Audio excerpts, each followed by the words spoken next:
welcome to today's campus conversation, which is titled An Introduction to WVU Staff Council. My name is Sharon Martin, and I'm the Vice President for University Relations and Enrollment Management. And joining me today are Michael Torres, who is the Chair of Staff Council, and Peggy Runyon, who is Staff Council's Vice Chair. So let's take a look at what we're going to do today. We'll begin today's discussion by providing some background and history on WVU Staff Council.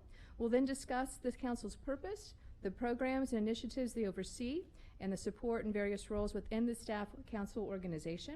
And finally, we'll wrap things up by talking about the upcoming Staff Council election process, which begins tomorrow, and how you can get involved. How today will work, we'll follow our typical campus conversation format today. Michael and Peggy will provide a brief presentation, and then we'll want to hear from you through an open question and answer session. We have questions that have been submitted, and if you still want to submit, we can take those as well as those from in the audience. And with that, I will get off the podium, hand things over to Michael to kick things off.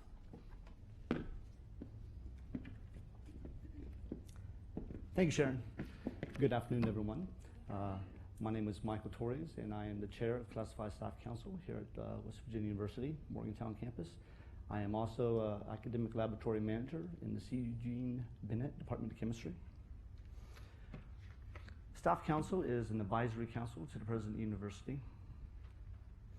Our mission is that we promote a positive work environment for classified staff employees by effectively advocating for our peers in the university decision-making process.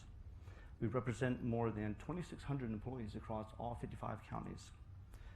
The West Virginia Institute of Technology in Beckley has their own staff council, as well as Potomac State and Kaiser. But all three campuses share one Board of Governors representative. The chair of staff council in Tech is Barbara Boyd. She's not able to be here today, but we're happy to have Sergeant Michael Cannon here, who's the chair of Potomac State College's staff council. How you doing? Yeah, go ahead. All right, I'm glad to be able to be here to represent Potomac State. Our council and our employees, not as big as here as WVU, but we share the same hopes for the college and the university, and we really enjoy being able to represent the college and the university and represent the employees to them. And thank you for letting me be here today. Thanks, sir. Okay, so what is Staff Council? The purpose is that we share, Staff Council was formed in 1970 by the good people of the state legislature. We are one of the first universities in the nation to have a organization like this. We share in decision-making of anything ranging from employee relations to benefits, job conditions, and policies. Most employees of this university were residents of the state before becoming employees, and I think there's no better person better suited to help the residents of the state than its employees. And with that, a little brief history and background of Staff Council. I'm going to turn it over to Peggy, and she'll go over a little bit of the committees and some of the programs that we're involved in.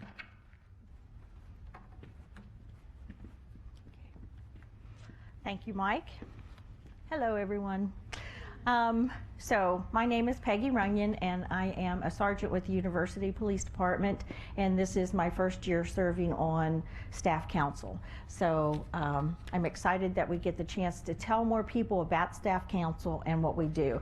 And some of the programs that we do are off the charts great, and we work to take the core values at WVU and make those so that we are serving the staff, the classified staff here at WVU, by giving them opportunities and recognizing them and appreciation. So we'll start with the staff tuition program. Just in 2018 and 19, we had 126 individuals who took advantage of being able to take either 3 or 4 hour class a semester through the university, and the university paid for those classes.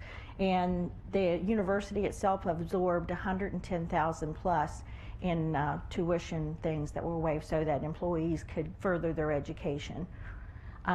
We also had the tuition scholarship for children of classified staff, and we had about 43 employees that took advantage of that in the fall of 2018. So that has helped with the employees here to have some kind of financial support in helping their student or their child to come here to school. We do a lot of broad things, not just here at WVU, but in the community as well. And some of the programs that we have are like the staff emeritus status, which is if an employee at WVU has worked here for 15 years, have made some really nice contributions in their work ethic and things at the university and have retired within the last year, they can petition to be staff emeritus. And that comes to the staff council. We vote on that and send it to the president, who has the final approval. So that's a pretty awesome thing, and that's just started. We have 2 or 3 that have come before us for our next meeting. So it's awesome that people are starting to recognize that you can do this. We have a campus blood drive, and in fact, next week on Wednesday, the 20th, there is a blood drive at the rec center, and on Friday, the 22nd, there is one at the towers. So the hours are so that if you're day shift or afternoon shift, you can find a time where you would be able to donate blood. And that's very helpful, especially with all the natural disasters that have been taking place across the United States. The blood supplies are down, so they really need help doing that. We are working on a food bank donation, taking up food collection to donate to pantries for use for the staff in case someone needs help with that. We first program ever that we did backpacks for back to school for staff employees. People were contacting us and letting us know what their need was, how many children, what the children liked, those sort of things, so that we could match the backpacks with the child. And we filled them to the brim with school supplies and made it age appropriate and grade appropriate to that. And we had over 30 backpacks that we gave out. We were lucky enough to be partnered with Granville Police Department, who worked with Walmart, who helped us to achieve our goal with all those backpacks. So it was an awesome program, and the parents and a lot of grandparents, because we see that a lot of grandparents that work here as classified staff are raising their grandkids. So it really gave them a boost to know that somebody cared, that someone was recognizing that they needed a little help. So it went a long way. We also did a coat drive this fall in November, and we chose Election Day to distribute the coats, and we did it at the Coliseum, which was very easy access in and out. And we had over 500 coats donated. And we had people that came to the donation distribution, and they were able to try on the coats, and they were able to take what they needed. And we had about a couple hundred left at the end of the day, and we donated those to Christian Help. So it went on to serve even other people in the community. So it was very well received. We have the Hearts in Hand program, that if a person maybe has experienced a natural disaster or a fire or have some kind of pressing financial situation, that you can petition staff council for a $500 stipend to be used to help offset whatever kind of crisis that you're going through. And it just needs to be brought to a staff council member. And this year we're excited that we got enough momentum, good word, momentum, to actually give certificates to every employee with 5-year, 10-year, 15-year, 20-year, 25-year, and then plus, to recognize them for the contribution and the effort that they do every day for those years. So we sent out certificates of appreciation that were signed by the president, and so we just wanted to recognize their efforts. So Staff council is made up of a lot of different people from a lot of different sectors all over the United States, all over the university. So we have 5 major categories, and if you're not sure what sector you would be in, if you just go to our web page, it explains it right there on the very front page, where it begins the yellow tab, and you will see in big bold print, click here to see what sector you're in, and it goes down through job descriptions and tells you what sector. So when we have elections, we can pick 5 people from each sector to serve on staff council, and those are administrative and managerial, clerical and secretarial, paraprofessional, physical plant and maintenance, and professional non-teaching. And then in the staff council itself, as a group, when the elections are held and all the members are present, then we have a chair, a vice chair, secretary, treasurer, parliamentarian, and 2 members at large. Within that, each person that's elected to staff council is expected to actually serve on at least 1 committee, but we find that we serve on more than 1 committee most of the time. Those committees are executive, which just kind of reviews and looks at what needs to be viewed to see what's happening or what might be happening to classified staff, and keeping our goals in mind to what we can do to further our cause. The legislative would be a good example. Would be now we're having this campus carry conversation following our conversation. Whenever there's legislation that's going to affect classified staff, we try to bring it to the members as a whole and talk about those things, good, bad, indifferent, and see what we can do to make it good for classified staff. The welfare committee is where the backpacks and the food drive and the coat drive come in. We try to make sure that if there is a need that we see within our community that classified staff has a need, then we're going to work to make sure that we provide something for those people. Of course, the tuition assistance, and that's something that any classified staff can apply for. And if you just go to our website again, the tuition assistance, it'll tell you the deadline that you can register to see if you can be given or meet the qualifications for the tuition assistance. And you'll need to fill out some forms, and you'll need a letter from your supervisor telling you, signing off that it's okay for you to take that. The election committee is not members of the staff council. Those are non-staff council positions. Usually comes from HR or talent and culture, and they set up the election and get the results and things. The compensation, that would be the committee that looks at, for example, when we had pay raises a few months back, there was a chart that was put up on the website. Everyone that looked at the chart looked at it and read it differently. So as a staff council, we had someone come in and explain to us how to read and how to calculate those charts.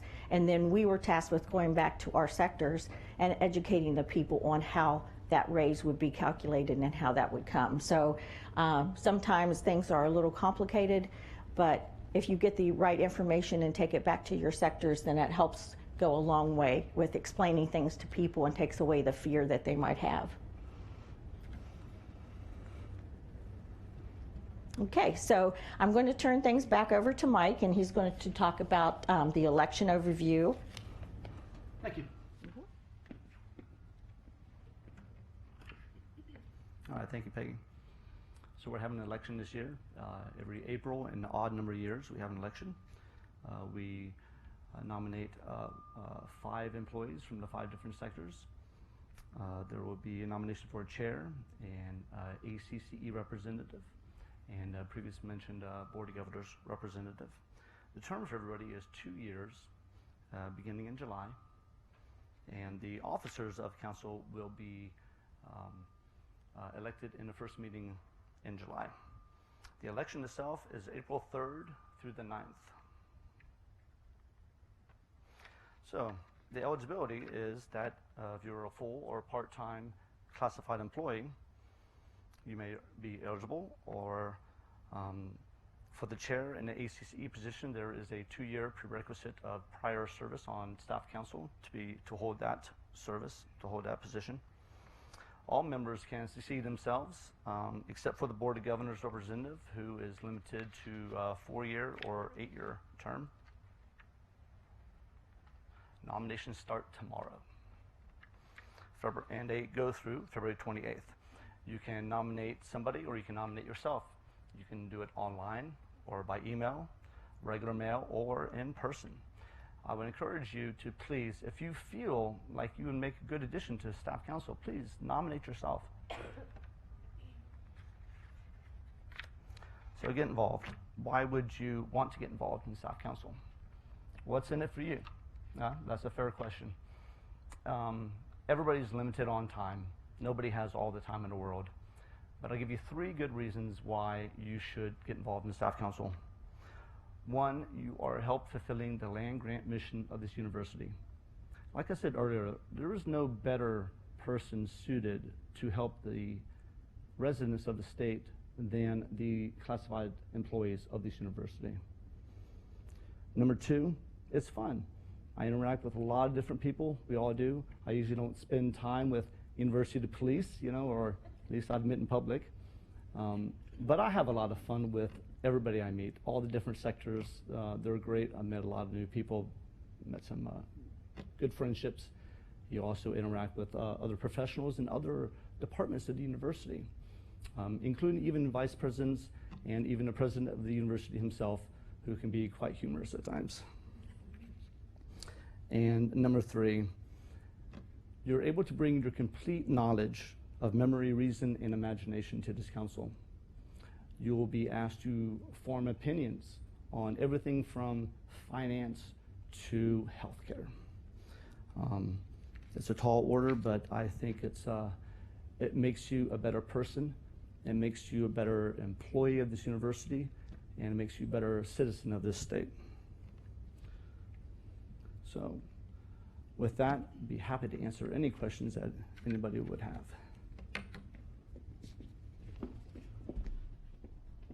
All right, do we have any questions in the room? All right, well, we have a lot via email, so I'll just start. How about that? All right, the first question is, what is staff council's relationship with Faculty Senate? Okay, well, we have a relationship with Faculty Senate. Faculty Senate has their own set of responsibilities and duties that they're charged with.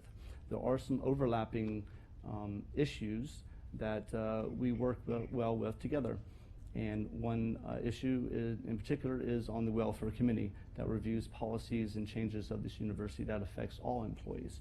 So we have a very good working relationship with the Welfare Committee specifically, and we are in regular communication with the Faculty Senate as well. Great. Another question is, how are items added to the agenda for staff council's monthly meetings? You can contact our staff council office and talk with our secretary, Janelle, and she will write down the information, and then she will contact the chair and discuss what needs to be put on the agenda for the next meeting. Okay. If I have an employee-employer question, should I contact the representative from my sector? Absolutely, we're always here to help. We may not have the answer, but we can definitely direct you in the right direction and be of any support that we can, definitely. Okay. This question we sort of answered. It says, I'm interested in running for a staff council seat. How do I find out what sector my position falls under? I know we mentioned it's on the website, but what's the URL for that website? wvu.edu/staff council, I think it is. No? staffcouncil.wvu.edu. Oh, I had it backwards. Staff So council. staffcouncil.wvu.edu is where we can find that You information. go to WVU's Okay. homepage, and right in the middle, there's Info 4. You click the tab Info 4. You scroll down to Faculty and Staff. Click that, and you will see our tab up there, Staff Council. Perfect. Do members have to use leave time to attend meetings or events for staff council? No, most people have to ask their supervisor before they run for staff council, because there is a time where we have meetings every month, and that's about 3 or 4 hours that you're away from your work thing, but you need to get permission from your supervisor and let them know up front that you will need that time to participate in staff council. There may be events throughout the month that we're hosting, like with our coat drive or a food drive, to check donation boxes and those sort of things. As long as you keep your supervisor informed and let them know what you're doing and get their approval, then you should be good. But time-wise, 1 meeting a month, and maybe a committee meeting periodically, depending on what your committee is working on. That's right, Peggy. The commitment is about 6 hours a month. That's it. You have a 4-hour meeting once a month, and you are assigned to either 1 or 2 committees, and that would be either 1 or 2 hours. And then there might be some small work that you do on the side in bits and pieces that may add up to an hour a month. If the problem is too large, look, there are people whose job it is to work on that problem at this university, okay? So that we don't do that. We help in what we can. And we're fortunate that once a month, if we have reason, we have a meeting with President Gee, and he is very giving with his time to sit down with us for about an hour each month if we have questions or need clarification on an issue or an item that has been discussed that affects classified staff. So that is a wonderful opportunity that most people would never get, to actually have that face-to-face conversation with President Gee. So can you explain further WVU's relationship with the staff council organizations at our divisional campuses? The policies and procedures of the university affect all of our regional campuses. We are in close communication with them, but the most important relationship that we have with our regional campuses is that we share one Board of Governors representative, and a lot of information flows through that one representative. Another question is, I've asked to go to a staff council meeting several times and have been denied by my supervisor. How can I get involved if I'm always told I cannot attend the meetings? Well, sure, you told you're not allowed to attend any meetings. Okay. No, that's fine. Look, I so have that the number one conversation. priority of your job is your job. You have to make sure the functionality of your department is intact. If you feel that you are unrightfully being treated, I would urge you to talk to somebody in university relations. No. Employee relations. I had it backwards again. Employee relations. They're very helpful. Yeah, you're in university relations, yes. Employee relations, and as well. You can email us. You find all of our emails as well as a group email on our website. And I know this was in the slide deck, but I would go ahead and read the question just to clarify. Are non-classified employees allowed to participate in staff council? That's a very good question. So right now, no. The university is changing. I want everybody to be a part of that, and I hope everybody does be a part of that. Great.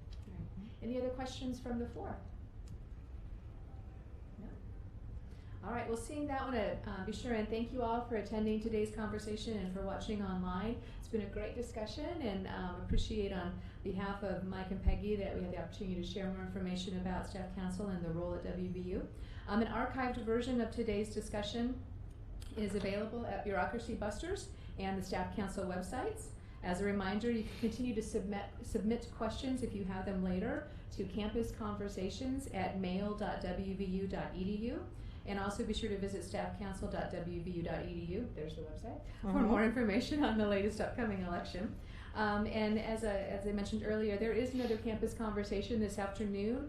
Begins today at 1:30 here in the Gold Ballroom, also going to be live streamed, and that topic will be on Campus Carry. So if you're interested in that particular topic, we have the next campus conversation coming up this afternoon. So to summarize this one, thank you for attending. If you have any further questions, they'll be around to answer after the meeting. And of course, you can continue to email us through the email that we provided right here. So thank you very much.